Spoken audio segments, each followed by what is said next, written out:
Alkisah. Cerita kali ini berasal dari negara kita tercinta.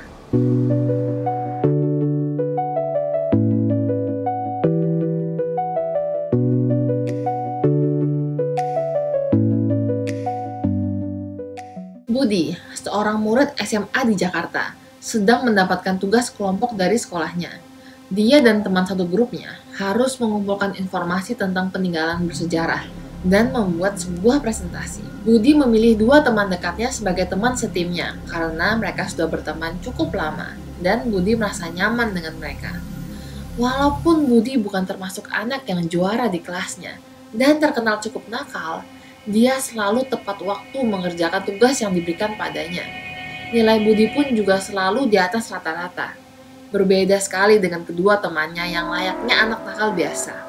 Mereka tidak suka mengerjakan tugas sekolah dan nilai mereka di bawah rata-rata. Untungnya, Budi bisa dibilang sebagai pemimpin dari para anak nakal dan bisa mengendalikan mereka. Jadi Budi tidak khawatir tentang keberadaan mereka di tim. Oke guys, kali ini biar kerjain tugasnya lebih seru, gimana kalau kita cari informasinya sekalian jalan-jalan? Ayo, mau kemana nih kita? Kayak lo tahu aja, Rik, tempat bersejarah di mana. Ya udah, ntar kalian ikut gue aja. Terserah lo lah, Bud. Yang penting tempatnya asik ya. Iya, tenang aja cuy. Erik dan Marco akhirnya mengikuti Budi dengan motor mereka masing-masing. Loh, kita mau kemana ini, Bud? Kok ke stasiun sih? Kita bakal ke Jawa Tengah. Di sana ada tempat bersejarah yang seru banget. Hah? Jauh amat sih? Udah ikut aja deh. Oke lah. Dengan bingung, Erik dan Marco pun mengikuti Budi ke Jawa Tengah.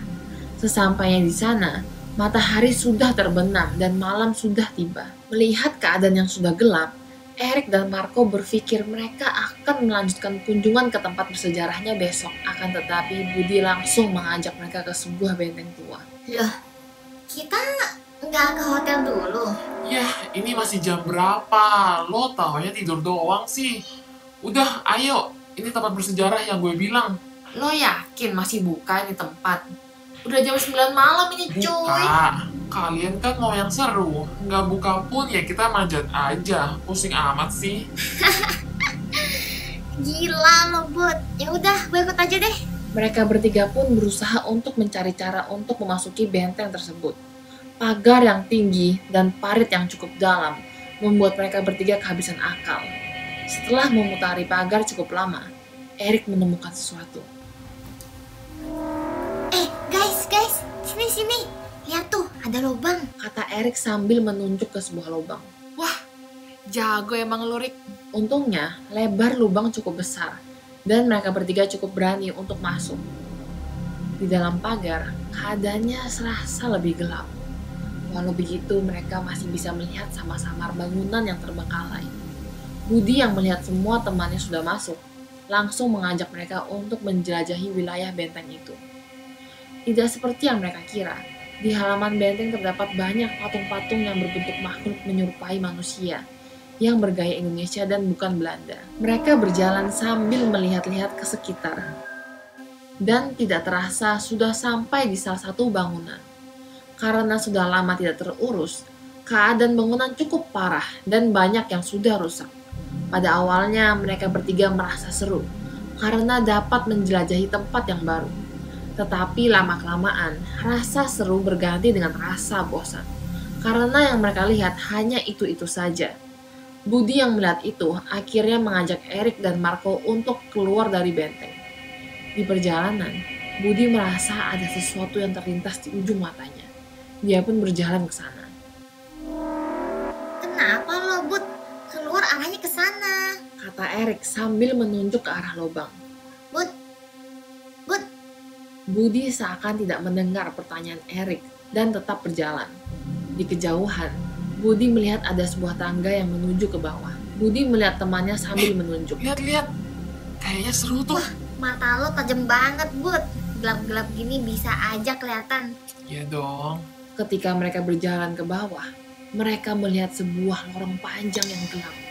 Suara air yang menetes dan dinding yang berlumut membuat suasana semakin menakutkan. Tiba-tiba, dari belakang terdengar suara seperti ada batu besar yang jatuh. Jalan masuknya tertimbun reruntuhan bangunan. Melihat itu, mereka bertiga menjadi panik dan ketakutan. Gimana nih, Bud? Kita nggak bisa keluar. Iya, gimana dong? Tenang. Coba deh. Coba ya, tunggu. Aduh, sinyal HP gue nggak bisa. Coba, punya kalian? Budi yang lebih tenang langsung mencari solusi. Sayangnya, tidak semua berjalan sesuai kemauan kita. HP Erik dan Marco juga tidak ada sinyal. Tiba-tiba terdengar suara seperti pintu besi terbuka. Dengar nggak? Ayo kita cari, siapa tahu ada jalan lain. Budi yang merasa tidak ada harapan untuk kembali ke jalan masuk seakan mendapatkan secerah harapan. Bermodal cahaya dari HP, mereka berjalan menyelusuri lorong. Mereka baru sadar, ternyata ini adalah penjara bawah tanah. Di samping kanan kiri lorong terdapat ruangan dengan pintu jeruji besi. Erik, lu kesana ya? Iya. Marco, lu kesana. Oke. Budi berusaha secepat mungkin mencari jalan keluar karena walaupun kelihatannya tenang, perasaannya tidak karuan.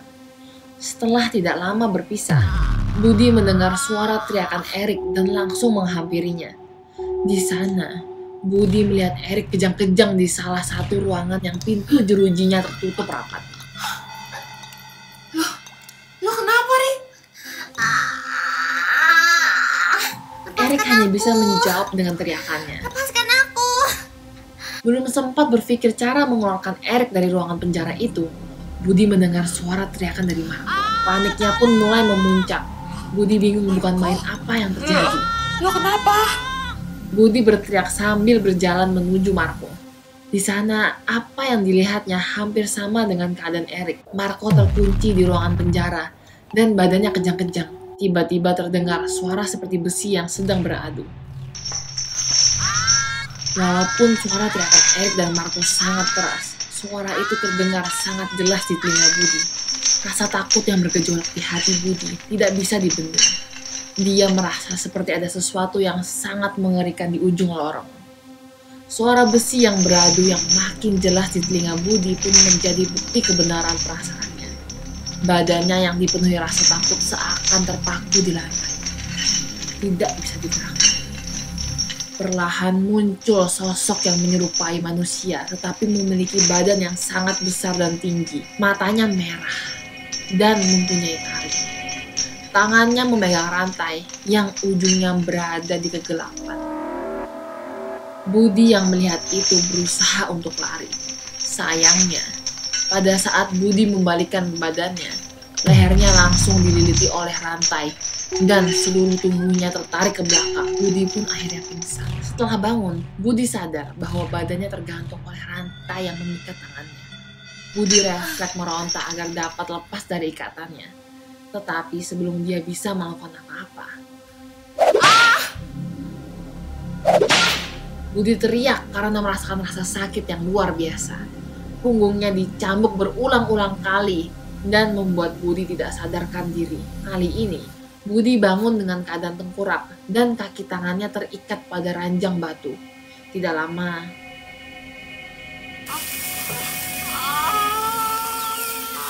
Budi kembali merasakan rasa sakit yang luar biasa. Punggungnya terasa sangat panas terkena besi yang menyala kemerahan. Budi pun pingsan lagi karena tak kuasa menahan rasa sakitnya. Kejadian ini terjadi berulang-ulang. Setiap kali Budi sadar, dia akan disiksa dengan berbagai macam siksaan. Merasakan siksaan itu membuat Budi ingat tentang kedua temannya. Mungkin ini alasan mereka teriak minta tolong tadi ya. Pikir Budi dengan pikirannya yang sudah diambang putus asa. Budi merasa lebih baik dia mati saja daripada melanjutkan hidup dengan segala siksaannya. Akan tetapi setelah mengingat kedua temannya, Budi seakan tercerahkan. Dia berpikir dengan kepala dingin. Tadi gua nggak lihat mereka disiksa, tapi mereka masih teriak-teriak minta tolong. Jangan-jangan yang disiksa bukan raganya, tapi jiwanya. Pemikirannya itu membuat sekujur tubuhnya merinding. Budi sadar bahwa semua siksaannya ini tidak pernah membuat dia benar-benar sekarat ataupun membuat dia mati. Dia hanya pingsan. Tetapi pikirannya yang putus asa menahan sakit hampir saja berpikir untuk mengakhiri hidupnya. Dia tidak tahu konsekuensinya jika itu sampai terjadi. Apakah dia akan benar-benar mati? Budi mencoba untuk menguatkan dirinya. Gua nggak boleh Siksaan nyerah. yang dialaminya terus Gua nggak akan berlanjut, nyerah. tetapi Budi tidak lagi putus asa. Setelah tidak tahu berapa lamanya, Budi yang terbangun langsung menguatkan dirinya seperti biasa sambil menunggu siksaan berikutnya. Akan tetapi, tidak terjadi apa-apa. Dia pun sadar bahwa badannya tidak terasa diikat apapun. Budi mencoba untuk bergerak dan membuka matanya. Ini kan di dalam bangunan tua yang di benteng. Pikir Budi dengan perasaan yang sangat senang. Dengan segera, Budi lari keluar dari benteng itu dengan sedikit perasaan tidak percaya. Gue selamat. Gue selamat. Sayangnya, rasa bahagia itu tidak berlangsung lama.